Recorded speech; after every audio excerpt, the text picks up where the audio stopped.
Graça e paz, abençoados. Voltando aqui, a soberania de Deus, parte 2. Nós fomos interrompidos, mas vamos voltar aonde nós paramos. Você deve assistir os vídeos por parte para ter um perfeito entendimento. É o conselho que o irmão Paulo dá a você, tá?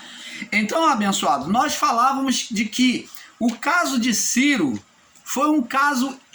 o caso de Ciro foi um caso específico. E de Jonas, nós também vemos que Deus, de forma específica, ele manifestou a sua soberania. Ele mostrou que ele era absoluto e que a vontade dele é que tinha que ser feita. Se ele era homem de Deus, se ele era um profeta, ele tinha que se sujeitar a Deus. Senão ele iria pagar um preço. E ele estava pagando o preço. Então foi lançado ao vento do peixe. Deus levanta a tormenta no mar. Deus mostra que ele é a causa daquela tormenta, na sorte que os homens do barco lançaram, e Deus lança um grande peixe. Você vê que é uma sentença atrás da outra. Deus mostrando o tempo todo que tinha um propósito de corrigir a Jonas. É um propósito específico. Deus mostrando a sua soberania de forma específica.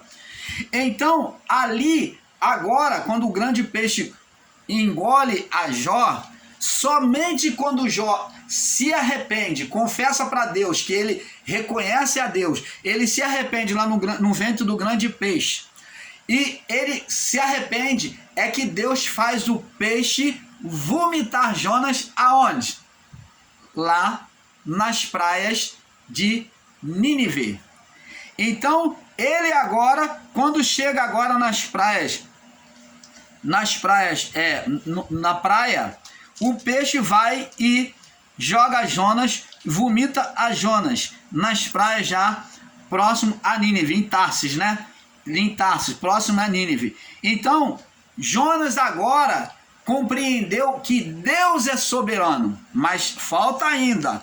Ele ainda compreendeu, se rendeu, mas ainda com o coração endurecido, porque Jonas era um profeta com o coração julgador. Nós vamos entender que Jonas não queria pregar a Nínive, porque Nínive era uma cidade terrível, como Sodoma e Gomorra. Ela era uma cidade de homens violentos, homens entregue à orgia, à prostituição. Então Jonas, dentro dele mesmo, ele tomou o lugar de Deus no seu coração, fazendo um juízo, dizendo que Nínive não tinha jeito, que ele já sabia qual era o final, que Deus iria matar todo mundo. Você está entendendo, amado? Então, só que Deus, ele que é soberano, e Jó estava tomando parte dessa soberania de Deus, se considerando o juiz, julgando a Nínive sem o julgamento de Deus, porque Deus já havia sentenciado, mas Deus não havia feito ainda. E é isso que Deus vem mostrar para Jonas. Então Jonas orou no ventre do grande peixe, né?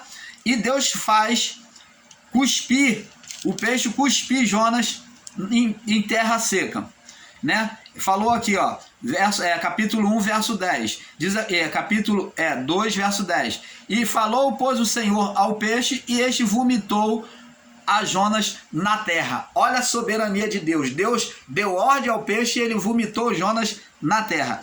Agora, amados, nós vamos entender que a justiça de Deus está acima da soberania. Isto é, Deus não é exaltado em si mesmo. Ele não diz, eu é que mando, eu é que faço. Não, eu falei, então tem que ser assim. Não. Deus mostra que ele anda nos seus próprios caminhos, na sua própria justiça. Você quer ver Deus andando na sua própria justiça? Vamos lá no livro de Mateus. Vamos ver Deus andando na sua própria justiça. Mateus, no capítulo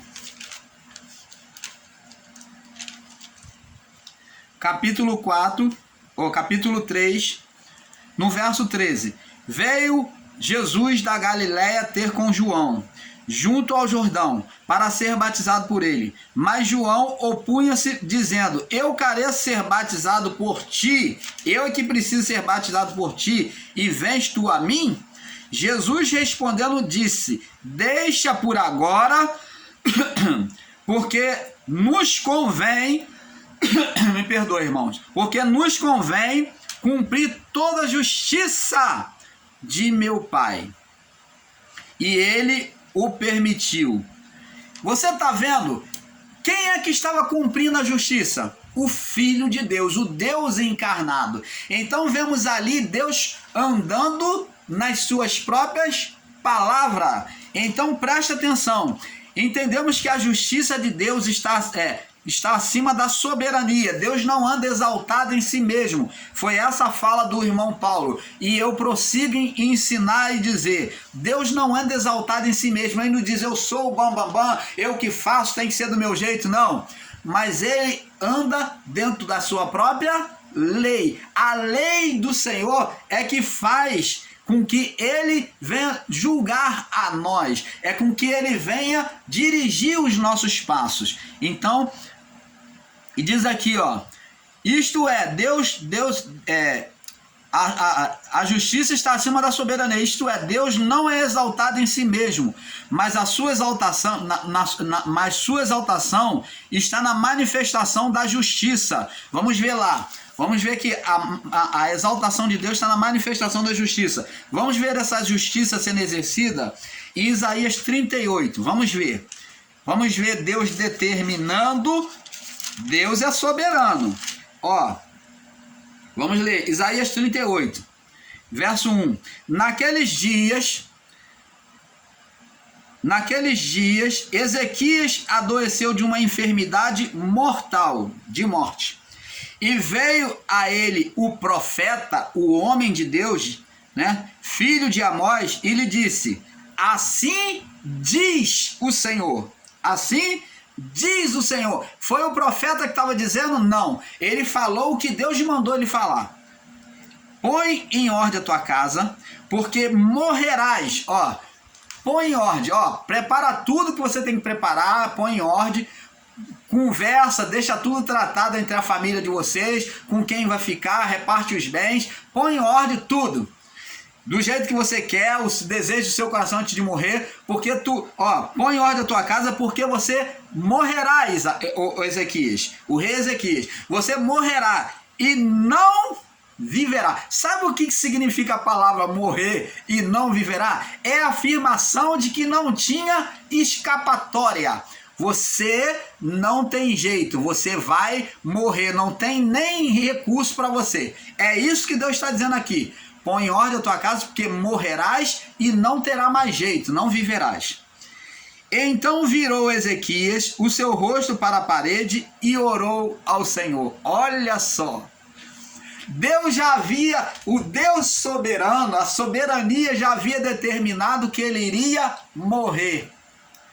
Soberano, palavra soberano, morrerás e não viverás. Já está sentenciado. Deus estava dizendo o amém. Você vai morrer, amém, você vai morrer. E então Ezequias virou o rosto para a parede e orou ao Senhor. Olha só, observa bem, amado, temos que entender esse mistério. E disse: ah, Senhor. Ele rasgou seu coração diante de Deus e disse: ah, Senhor, peço-te que lembre-te agora de que andei diante de ti em verdade e com coração perfeito, e fiz o que era reto aos teus olhos. E chorou muitíssimo. Ele falou: Senhor, lembra, que eu peço que tu lembre que eu andei com interesse de coração, fiz o que era reto, andei com integridade diante de ti. E ele chorou porque ele desejava viver, mas ele queria, pedindo a Deus que acrescentasse mais tempo na vida dele. E chorou Ezequias diante da presença do Senhor muitíssimo. Olha que Isaías veio até o palácio real de Ezequias, deu a notícia e estava saindo. Antes que Isaías saísse do palácio, quando estava lá no pátio, já lá, antes de chegar ao portão do palácio, então veio a palavra do Senhor a Ezequias dizendo, verso 4: vai, volta, e diz a Ezequias: assim diz o Senhor, o Deus de Davi teu pai, ouvi a tua oração e vi as tuas lágrimas, eis que te acrescentarei aos teus dias 15 anos. Então tá vendo aqui, amados? Deus vem acrescentar a Ezequias mais 15 anos. Por quê? Se ele, na sua soberania, já havia sentenciado ele à morte e já tinha dito amém, porque morrerás e não viverás. Deus não é soberano, ele já tinha anunciado a morte de Ezequias. Por que que ele volta agora atrás na sua palavra? Que a palavra de Deus diz que Deus não volta atrás nas suas palavras, Deus não muda. É com esse entendimento espiritual sobre o Espírito de Deus, sobre a revelação do Espírito, que temos que entender que a justiça de Deus. Observe as palavras de Ezequias na sua oração. Senhor, peço-te que lembre agora que andei diante de ti em verdade. Eu busquei ser fiel a ti durante todo esse tempo, obedecendo os teus preceitos, e de coração perfeito, e fiz o que era reto aos teus olhos. E Ezequias chorou, esperando misericórdia de Deus. A justiça de Deus, ela está acima da soberania. Por quê? Porque a justiça de Deus é a sua própria lei, os seus próprios mandamentos, e Deus anda sobre os seus próprios caminhos. Por isso é que Deus, ao ouvir a voz de Ezequias, e ele fazendo ele lembrar de que ele foi perfeito nos seus caminhos diante de Deus, Deus então falou: ele está certo, ele tem razão, e eu não posso negar isso ao meu filho Ezequias. Então Deus mandou Isaías voltar lá e dizer que iria acrescentar mais 15 anos. Olha, amados, a justiça é a palavra de Deus manifesta, é Deus andando dentro da sua própria palavra, nos seus próprios caminhos, porque Deus diz na sua palavra que ele vela pela sua palavra para que se cumpra. E como uma palavra de morte teria que ter preeminência antes de uma palavra de justiça? De forma alguma. Deus não pode negar a si mesmo, diz a palavra. Se ele estabeleceu uma palavra de justiça, a palavra de justiça é que vai sobressair sobre tudo. Da mesma forma, nós vemos, amados, que agora Jonas não entendeu. Vamos lá, voltar lá no livro de Jonas. Jonas não entendeu a palavra de Deus. E agora, em Jonas capítulo 3, do 7 ao 10, nós vamos ler aqui. E diz aqui, Jonas 3, do 7 ao 10, diz aqui: e fez uma proclamação, o rei, né? Vamos ler aqui. Vamos ler do verso 5 ao 10, diz assim: e os homens de Nínive creram em Deus e proclamaram um jejum, vestiram-se de saco, desde o maior até o menor.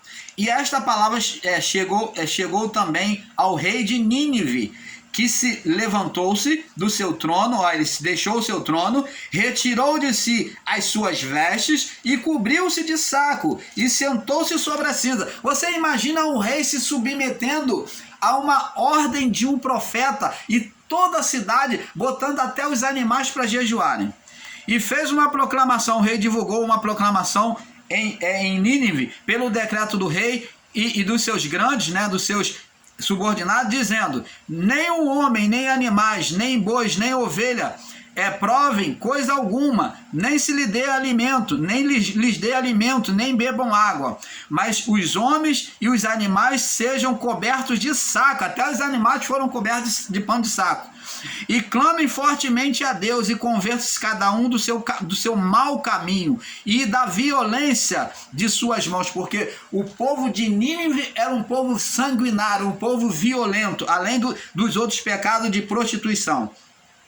Quem sabe, diz aqui, verso 9, quem sabe se voltará a Deus e se arrependerá, como aconteceu no caso de Ezequias, e se arrependerá e apartará o furor da sua ira, de sorte que não pereçamos. Deus viu as obras deles, Deus viu que eles se converteram, justiça de Deus.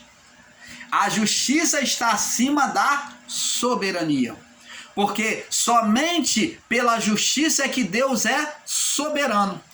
Então a justiça não tem como a soberania estar acima da justiça, porque a justiça de Deus é exercida sobre a soberania. Deus viu as obras deles e como se converteram do seu mau caminho, e Deus se arrependeu do mal que havia anunciado que faria e não fez. Glória a Deus, louvado seja o nosso Pai Criador. Você pode entender isto, amado? Você pode entender esse mistério deste Deus que anda nos seus próprios caminhos, nas suas próprias leis, que se sujeita àquilo que ele determinou? Ele não só exige do homem, mas ele se sujeita também às suas próprias leis. E quando ele sentencia alguém, como sentenciou a Nínive, como sentenciou a Ezequias à morte, e a pessoa se arrepende, se mostra arrependido, se converte do seu mau caminho, como toda aquela cidade de Nínive, e até os animais foram colocados como convertidos ao Senhor, em humilhação, em jejum, então Deus se arrependeu e não fez o mal que lhe havia anunciado que faria.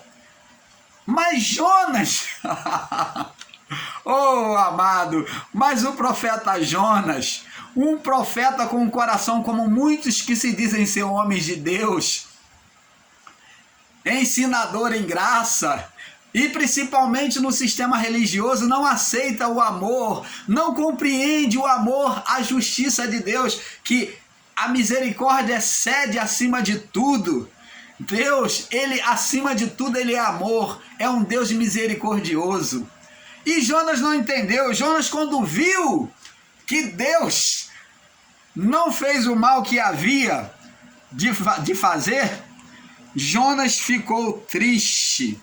Jonas ficou triste. Agora vamos ver aqui no capítulo 4, para nós ir fechando este assunto. No verso 1 de Jonas: mas isso desagradou extremamente a Jonas, e ele ficou irado. Olha, um homem de Deus que ficou irado. Ele falou: que Deus é esse que me faz vir aqui, cria essa tormenta para mim, eu pago o pato, sou engolido por um peixe, para poder pregar esse povo aqui, eu prego, e agora ele diz que não vai sentenciar. Jonas estava lá de cima, lá na saída da cidade, lá de cima do monte, lá, recostado numa árvore, numa sombrazinha que Deus fez florescer numa moreira para ele, e Jonas estava lá esperando o mal vir sobre aquele povo, e nada de vir o mal, o castigo sobre o povo. E ele então se enfureceu e ficou irado, e orou ao Senhor e disse, então ele foi falar com Deus: ah, Senhor, não foi esta a minha palavra, estando eu ainda na minha terra, lá onde eu estava? Por isso que eu não quis vir, é isso que está dizendo. Pois por isso me preveni, por isso que eu não queria vir, fugindo para Tarsis, pois sabia que és Deus compassivo e misericordioso e longânimo, e que em grande benignidade, e que te arrependes do mal. Aí Jó vem dar desculpa, vem falar: eu não vou, eu fiz isso porque eu sei que tu é assim, tu ia perdoar. Como é que ele estava esperando Deus lançar o mal sobre o povo? Como é que ele ficou lá de cima assistindo para ver o povo ser castigado? Ele estava na entrada da cidade lá, esperando, lá de cima do monte, olhando lá para baixo na cidade, esperando o castigo de Deus vir sobre o povo. Ele é um grande mentiroso. Então, você vê que ele disse que sabia disso tudo, da misericórdia, da compaixão de Deus, da longanimidade de Deus, e que Deus se arrepende do mal. Agora você vê, olha como ele é mentiroso, ele foi mentiroso. Peço-te, ó Senhor, que tire tire-me a vida, porque melhor é morrer do que viver. Que nada. Ele ficou frustrado porque a palavra dele não se cumpriu. Ele, como profeta, ele queria ser absoluto naquilo que ele determinou. Ele não queria ser achado como um profeta mentiroso. É tipo os chamados homens de Deus que existem hoje dentro das chamadas igrejas, pregadores que diz que vai acontecer isso, aquilo na vida da pessoa. Olha, porque Deus tem falado comigo, Deus mandou te dizer, e quando não se cumpre, ele fica irado. E foi o caso de Jonas. Você vê que ele preferiu até morrer do que viver, do que estar ali e ver aquele povo livre da sentença do mal que Deus havia falado. Olha que a ira, a frustração de Jonas foi tão grande, meu amados, que ele preferiu morrer. E diz aqui o Senhor, ele diz aqui, melhor é morrer do que viver. E disse o Senhor, fazes bem que assim te ires? Você está certo de se irar assim? Então Jonas saiu da cidade, se assentou-se ao oriente da cidade, fez ali uma cabana, e deitou-se debaixo dela à sombra, até ver o que aconteceria à cidade. Ainda assim, você vê que ele ficou lá assistindo, esperando Deus maltratar o povo. Agora vamos ver a lição que Deus vai dar a Jonas, para nós irmos terminando. E fez o Senhor nascer uma boboeira, uma planta, né, diante daquele sol escaldante, né, que ele estava ali sentado, deitado. E então, numa planta seca, Deus fez ali subir uma boboeira. Do dia para a noite, de repente, surgiu uma boboeira e fez subir por cima de Jonas, para que fizesse sombra sobre a sua cabeça, a fim de livrar do seu enfado. Então Deus fez um milagre sobrenatural, uma manifestação sobrenatural. De repente surgiu uma planta, uma boboeira, de repente, e ela cresceu rápido e fez sombra para Jonas que estava lá. Jonas, quando estava lá cansado, cochilando, pegou no sono. Daqui a pouco Deus fez surgir uma planta e uma boboeira e cobriu ele, e aquela sombra era gostosa para ele, e ele dormia, para que fizesse sombra sobre a sua cabeça, a fim de livrar do seu cansaço, do seu enfado. E Jonas se alegrou de extremo por causa da boboeira. Mas Deus enviou logo a seguir um verme no dia seguinte, ao subir da alva, pela manhã, cedo, quando feriu a boboeira e essa secou. E aconteceu que, aparecendo o sol, começou a aparecer o sol, Deus mandou um vento calmoso oriental e feriu a cabeça de Jonas. Então, aquele sol escaldante, Deus acalmou o vento para que não soprasse sobre Jonas e ele sentisse o calor do sol. E o sol feriu a cabeça de Jonas, e ele desmaiou e desejou com toda a sua alma morrer, dizendo, melhor é morrer do que viver. Então disse Deus a Jonas, olha só a lição que Deus vem dar a Jonas, fazes bem de que assim te ires por causa da boboeira? E ele disse, faço bem de que me revolte até a morte. Disse o Senhor, tiveste tu compaixão da boboeira, na qual não trabalhaste nem fizeste crescer, que numa noite nasceu e numa outra noite pereceu? Não hei eu de ter compaixão da grande cidade de Nínive, em que estão mais de 120 mil pessoas, que não sabe discernir entre a mão direita e a mão esquerda, e também muitos animais? Então, tá vendo que Deus vem trazer uma lição a Jonas. Então, amados, com isso, nós, o canal Luz da Graça, mostramos aqui para vocês que Deus é soberano. Nós nunca negamos a soberania de Deus, mas nós confessamos e ensinamos que acima da soberania de Deus, que pela soberania de Deus, vamos falar assim, para que você entenda melhor, precede a justiça de Deus. Então, pela soberania de Deus, na soberania de Deus, vem antes a justiça de Deus. Então, Deus nunca criou uma pessoa para o mal e outra para o bem. Não. Nós nascemos assim, viemos da semente adâmica. E vai existir filhos bons e filhos maus, mas todos são filhos. Agora, diante de um arrependimento, é claro que Deus ele volta atrás, ele se arrepende sim, porque a sua palavra, a palavra de justiça, ela precede o quê? A soberania. Porque a soberania, Deus só é soberano obedecendo e observando a sua própria lei, andando nos seus próprios caminhos. Com isso, o canal Luzes da Graça fica por aqui, esperando que você tenha tido um perfeito entendimento, porque como falamos, amados, é um pouco aqui, um pouco ali, e com isso vamos nos enrobustecendo em graça, vamos nos solidificando no entendimento da vontade do nosso Pai. Desejo a todos excelente dia, fiquem na paz.